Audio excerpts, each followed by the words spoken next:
Hello, everyone, and welcome to KTAL News Now. I'm your host, Anthony Mocklin, and today is Thursday, which means we will be looking ahead to the weekend and some of the events that are happening around the area in the Shreveport-Bossier region. And one of those involves the Louisiana State Fair, which actually started today and runs for the next 3 weekends, but we'll get into all of that and more on this show. I'd imagine your plans are pretty full this weekend with it being Halloween weekend, but since it is on a Friday this year, your Saturday might be pretty free. So be sure to stick with us as we go through all of the different things happening around the area. And one of those involves the Red Kettle Run, which takes place this Saturday at LSU Shreveport. And that is being put on by the Salvation Army of Northwest Louisiana and specifically their women's auxiliary. And I actually got to speak with one of the directors of the Salvation Army, Julie Allen, and she was such a great interview. If you haven't watched that, be sure to visit our YouTube page at KTAL News where you can catch the full interview. It was chock full of information, everything you would need to know about the Red Kettle Run and all that entails. But here is a little snippet of that interview for all of the crucial details that you would need. It's your traditional 5K, 10K fun run, as well as if you don't want to do any of those, you can be a sleep in supporter and still get the t-shirt if you sign up today. But what it is it goes support all the mission, the services, and everything we do here locally across Northwest Louisiana. And that is 8 parishes that we cover all the way to Claiborne, all the way down to Sabine. We want to make sure all the babies this Christmas are taken care of. We want to make sure that holiday meal that we're planning to serve on Thanksgiving is going to be a good one because we're estimating to serve about 1,000 plates once again. And it also greatly impacts how we can do services here in Northwest Louisiana. Since this is our Women's Auxiliary fundraiser, they actually allocate it to specific things where they see the need is most. Whether that is helping us fix our kitchen dishwasher so we can keep up sanitary efforts, or that is making sure we have resources and arts and crafts for our youth when our Red Shield program opens again. They touch every portion of what we do for the Northwest Louisiana branch. We are going to have Santa and Mrs. Claus, and I think Santa's actually planning to walk it, so you can walk it with Santa also. But we're going to have shrimp and grits. We're going to have some little mini fruits for the morning, just something to get you jived up and excited. Of course, when we kick off around 7:30, we're going to have the presentation of the flags as well as the Pledge of Allegiance and also the national anthem. One thing that I don't often get to talk about is we serve veterans. We have an entire wing that's dedicated in our shelter for veterans. And during the 5K, 10K, that's when we're also able to honor them in their service because 10 days later, we have a celebration for them and everything that they have done for us. And so it's really great to see all of the community members come together. Last year we had about 180. We would love to hit 200. That would be a fantastic goal. And we are looking, from what I understand, Josh gave the weather report this morning. It's looking like we're going to have a beautiful Saturday. It's going to be crisp and it's going to be definitely fall weather. But it's going to be a lot of fun. And you get to come and celebrate with us. And if you want to, we are going to have some angels out there if anybody wants to adopt an angel baby. And just really learn a little bit more of the Salvation Army and what we do for our local neighbors. Because every little bit counts. And you can find more information about the Red Kettle Run on our website at ktalnews.com. It takes place this Saturday morning at LSU Shreveport, so be sure to get in and sign up. And it's for a good cause. Like she said, every dollar counts. You're helping families in need, especially as it gets colder. It got really, really cold this week, so be sure to make sure that you're taking care of your family, but also don't be afraid to pitch in and take care of someone in need who doesn't have the access to food or clothing or anything like that. So it's all going to a great cause. But our next event involves the Louisiana State Fair, and that actually started today and runs for the next 3 weekends here in Shreveport and all the way to November 16th. And we have plenty of things to do involving a log roll. You can watch people log roll, and there's also going to be a rodeo. Like, there's so much to do. And one of our reporters, KTAL reporters, Ray Maytubby, got to speak with some of the event organizers to see what's in store and what you can expect to see. We're going to be doing wood chopping, axe throwing, crosscut sawing, hot saw racing, and of course log rolling. I'm going to have Paladin go out right now, and he's going to do a little bit of juggling behind us. Yeah. He's one of the only people in the world that can juggle on a log while he's rolling. But we are going to up the ante, believe it or not. Right now, he is going to jump a stick. Now, many people can't even do this on the ground, but let's see if he can do it forward and maybe even backwards. I want to see. Yeah, here it is. Now let's see if he can do it backwards. This is harder. No. Whoa, he just about went and I heard it. That's pretty much fun. You know, I think you should give that a go at. What do you think, Ray? Would you like to do that sometime? Well, I think I want to walk across it, and that's about it, but I'm not doing nothing else. I'm going to fall in there and be too wet. I can't do that. Well, So, you know, Ray, also there's so many things here to see at the fair. There's going to be a big circus show that's going on. They got the ball that these guys hop on these motorcycles and they go round and round, just missing each other by fraction of an inch. And of course the food, folks, believe it or not, it's so delicious here. I tested it out yesterday and I was only 175 pounds when I got here. That's how good the food is. well, how much are you now? I forgot. Shout out the food here at the fair. And thank y'all so much. Can we see that juggle again? Well, we're going to put the two guys on together and have Well, go ahead. We can do that. Here we go. Go ahead. Uh-oh. What does mean? You better move them feet, boy. You better move them feet, boy. Oh. All right, let's see if they can get off dry. He's wet. And if you don't think that's a lot of fun, they have plenty other things to do, as well as the rodeo, like I said, and that is put on by the Louisiana Rodeo Cowboys Association. And Ray actually got to speak with a member of them as well. Louisiana Rodeo Cowboys Association, an organization over 50 years strong, and this is our final. So this is the top 12 contestants in each event that have competed all year long to make it here to the finals here at the State Fair of Louisiana. So if you come, whether it's our 1 o'clock matinee on Saturday, our 7 o'clock night performance on Saturday, or our 3 o'clock matinee on Sunday, any of those three performances, you're going to see the cream of the crop, the top competitors in each event here in the Hearst Coliseum. And I don't know if you can see, but this is normally George's Pond where the Mudbugs play. Right. We've got the ice is out, the dirt is in. The rodeo arena is coming in here this morning. They're going to have all the chutes and pins up by this afternoon. And the great thing about the Hearst Coliseum, there's not a bad seat in the house. It's such a small venue, so close. It's going to be action-packed. You know, there's saying in rodeo, we'll save you the whole seat, but you're only going to need the edge. Come on. And as he said, there's no ice. It's all dirt in here right now. So the events that we can see at the rodeo isn't going to be Pony Express, barrel racing. Like, can you talk about what we can expect to see? Yeah, so it's all your classic rodeo events, breakaway roping for the ladies, team roping, and of course ladies barrel racing, the classic events. And like I said, these are the top 12 in our region from all over, not only Louisiana, but Oklahoma, Texas, Arkansas, Mississippi, and beyond. And they've earned money throughout the year to be able to be here. So it's not like we just called and said, hey, does your cousin want to come rodeo? This is the cream of the crop, the top competitors. It's going to be a great rodeo this weekend. And if you want more information about the Louisiana State Fair, you can visit our website at ktalnews.com or by going to statefairoflouisiana.com. Now, I don't know about you at home, but I love a good scare, especially in a haunted house. If it's good in terms of the quality and just like everything that goes into it, and all the costumes and makeup and everything, I live for stuff like that.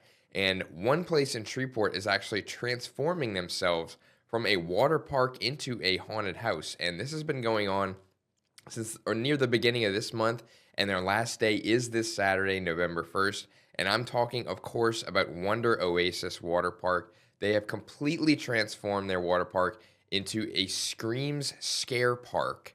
And like I said, it lasts until Saturday, so be sure to visit either tonight, Friday, or even Saturday. But I'm sure it's going to be a lot of fun. They're selling general admission passes right now for $20, but you can upgrade to the RIP VIP pass for $40, and that gets you a reanimated pass that allows you to go through the haunted attraction again in the same night. So if one scare isn't enough for you, then they'll have you covered with another one. You can go again, and you also get to skip the lines at first whenever you first get there, and if you want to just go straight through, no problem at all. You also get discounts on food and drinks in the park, so it's going to be a really awesome time. I can't wait to see what they have in store. But for a sneak peek on what you might expect, KTAL's Dan and Jackie Jovic got to speak with owner Lee Hovis about that. From summer fun to spooky season fright, Wonder Oasis Water Park has become Wonder Scream's Scare Park. Family-friendly attraction on West 70th Street in Shreveport includes Halloween fun for all. For the more daring, there's a fog-filled haunted trail delivering chills and thrills. Well, we thought that there should be more to do in the Shreveport area year-round. We do plan on this being an annual event. If everything continues to work well, we're going to do this, and then we'll expand into Christmas. We'll do all kinds of activities year-round, not just on Halloween.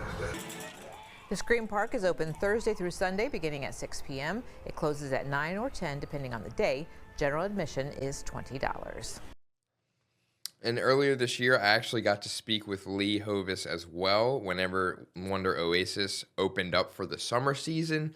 And he's just such a great guy, and, they're really trying to make a name for themselves when it comes to being the premier water park and entertainment attraction for the area. So go out and support. It's going to be a really awesome time. Plenty of fun in store, I'm sure of it. And looking ahead to tonight with football, specifically the NFL, with their Thursday night game, it is the 2-5 Baltimore Ravens going to Miami, who is 2-6. So on paper, really ugly matchup in terms of records, but both of these teams have really turned things around in the last few weeks or so. And the biggest storyline from this game is probably the fact that quarterback Lamar Jackson of the Baltimore Ravens is returning from a hamstring injury that he suffered in Week 4 against the Kansas City Chiefs. And since then, they really have struggled without him. He is just such a difference maker for this team, and the fact that he hasn't been out on the field for them has really showed, obviously, in their record. Before last week's win, they were 1-5, so it really ugly start to the season in the first 6 or 7 weeks this season. And they were riding a 4-game losing streak before that win against Chicago, where quarterback Tyler Huntley led them to a 30-16 win last week against the Bears, and he ended up finishing 17 of 22 passing for 186 yards. So really wasn't tasked with doing a whole lot. He was more so like a game manager in that game, but he didn't make any mistakes. He did what was asked of him in Lamar's absence, and he also ran for 53 rushing yards on the ground. So he is also a runner like Lamar. He fits that offensive scheme very well, so it was easy to see why they were able to get a win with him. But a lot of credit here goes to the defense. I mean, like I said, they only held Chicago, who was on a 4-game win streak, to 16 points, and up 3 in the fourth quarter. They were up 16-13, I believe, and Nate Wiggins ended up getting an interception inside of Chicago's own 10-yard line. And then 2 plays later, Tyler Huntley found tight end Charlie Kolar for a touchdown. And after that, they just kind of rode out the game.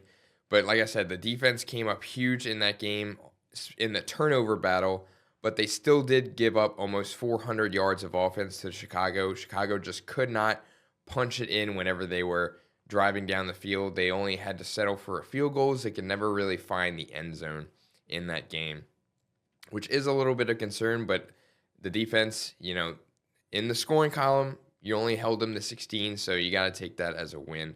We'll see if they can channel the old elite defenses of old when it comes to Baltimore. I mean, they are a franchise that has had truly some of the best defenses of all time with Ray Lewis and Ed Reed. I mean, that was a force to be reckoned with in the early 2000s. I know personally, as a Patriots fan, being in the AFC, going against them was always a nightmare just because they were so fierce and just locked down throughout.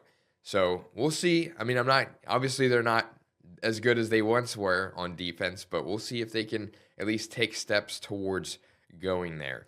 But like I said, Baltimore started 1-5 this season, and with Lamar back, they might be able to turn things around. And if they do turn things all the way around and end up making the playoffs, this is a fun fact, they would be just the 5th team since the NFL and AFL merger, which was in 1966. They would be the 5th team since then to start a season 1-5 and then end up making the playoffs still. And I'm not going to rule it out because of their remaining schedule. I mean, they have I'm not going to say they're cupcakes when it comes to the NFL because anything can happen in the NFL. Any team can compete with anybody on any given day. But if you look at the combined records of their next 5 opponents, it is not good at all. Their next 5 teams they go against are combined 11-28. So that is pretty bad. Their next 5 opponents include the Minnesota Vikings, the Cleveland Browns, which do have one of the more elite defenses in the league, led by Myles Garrett. So that's a little bit of cause for concern. But their next opponent is the New York Jets, which I think they could easily win, especially if they're fully healthy with Lamar back. And then they go on to Cincinnati, who has struggled all year without quarterback Joe Burrow, who ended up having a grade 3 turf toe injury that will sideline him for pretty much most, if not all, of the season. I mean, I don't see Cincinnati making the playoffs. So I think even if he is healthy towards the end of the season, if they're already out of the playoff race, I'm just sitting him down the rest of the year.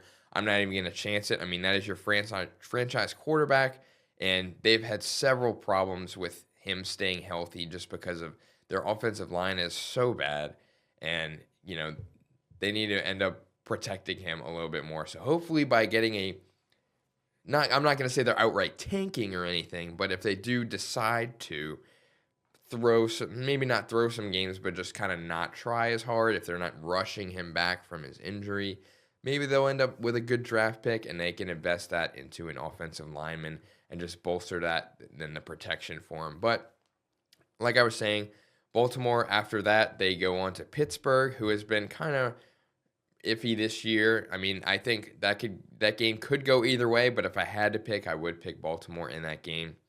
But then they face Cincinnati again, where one of those is at home and one of those is away. So I think they can win both of those games against the Bengals, but not before they face the 6-2 first in the AFC East New England Patriots the following week. I think the Patriots can take that game. I mean, they are absolutely on a roll right now. Offensively, quarterback Drake May has looked elite, definitely top 10 this year. In MVP talks, I mean, I can go on and on about him, but enough about the Patriots. We're talking about the Ravens here.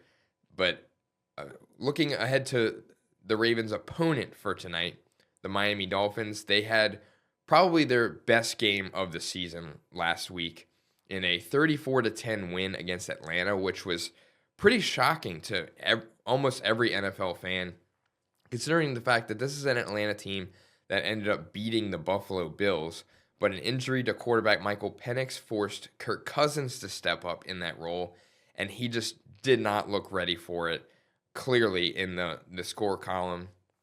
But one of the biggest takeaways was Miami's defense against Atlanta's rushing attack, led by Bijan Robinson, who is probably the best or among the best running backs in the NFL. But their team as a whole was held to just 54 rushing yards, which most weeks in the NFL is just not going to fly. You really need to have established that ground game. You can't really force to be playing catch up with your backup quarterback because obviously it spells disaster, as you can see in that loss. But offensively, Miami looked pretty good. I mean, Tua ended up having 4 touchdown passes to 4 different players. So they were really spreading the ball around in that offense, and they looked really good. I mean, I know a lot of people like to poke fun at Tua and say he throws a lot of interceptions and Tua turned the ball over and all that, all the slander that gets thrown his way, but he actually did end up looking really good, albeit against a pretty obsolete Atlanta defense. But still, like I said, it's the NFL.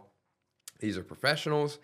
Any given week, you can compete against the best. So it was a really, really good showing for Miami in this one, which is why I like their chances to at least keep it close in tonight's game. I know a lot of people can think on paper that Baltimore is going to run away with this one, but I need to see a little bit more out of that defense. Like I was saying, if they can lock the Miami Dolphins down offensively, then I think they'll definitely win by double digits. But the spread right now is 7.5. You know, if I'm Miami, my defense, I'm looking to stop the Ravens' rushing attack like last week against Atlanta, because especially with Derrick Henry, who, even though he's struggled a little bit this season outside of like a couple games, he ended up running for a season high 122 yards in a 17-3 loss against the Los Angeles Rams 2 games ago. So they really haven't been getting him going. Obviously, without Lamar, they've had to lean on him a little bit more. So defenses noticed that and have been stacking the box and trying to defend against that, obviously. So we'll see if Miami takes that same approach like they did against Atlanta. If they do and they force Lamar to throw, I mean, it's also a pretty dangerous game. I mean, we're talking about a 2-time MVP winner this season who does not turn the ball over pretty much at all. I mean, last year he ended up having, I want to say, almost 50 touchdowns and just single-digit interceptions. Like, it is insane the efficiency he has had as a passer.